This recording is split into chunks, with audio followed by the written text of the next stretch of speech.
This is Michael de Laine of the Copenhagen Voice. I am at a seminar at the Danish Institute for International Studies about Israel and Iran. With me is the Irani called Priya Katsat. And Priya, do you feel there can ever be peace between Israel and its neighbors? Well, I feel that there can be peace. It depends on how you describe peace. So there are different parties to the conflict that describe peace differently. In fact, I'll say there are three currents.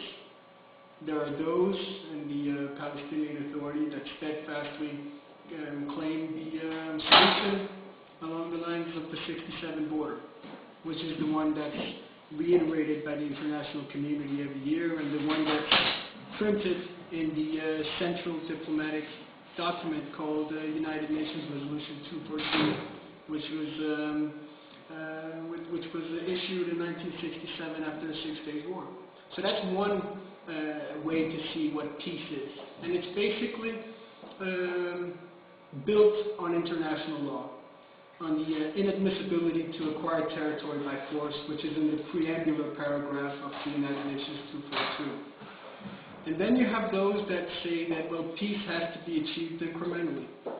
And you achieve it by negotiating land. This has been the traditional position of the Israeli Labor Party.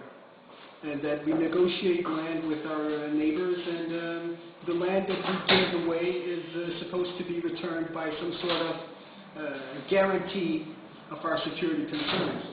And then, unfortunately, you have the extremists, which are in both, which reside in both parties to the conflict. You have those that talk about, you have Benny Morris, a very serious Israeli professor, who is a revisionist professor who wrote like the definitive work on the Israel-Palestine conflict. He has respect for facts, but he says that the ethnic cleansing that happened in 1948, it didn't go far enough.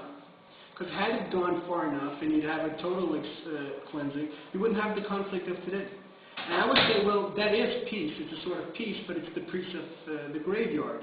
So you would have an extreme at the other end that could, argue, yeah, well, if the Jews were tragically killed, all of them during the Second World War, well, then you wouldn't have an Israel-Palestine conflict today. That's the sort of argument this is. So peace is achievable. It depends on which perspective you look at it from. I mean, I'm pretty sure every dictator in the world will pronounce that they're for peace, and whatever they do is, by definition, noble. If we look at the Israelis as a people, yes, and the Iranians or other Middle East as a people, there is no conflict between them. No.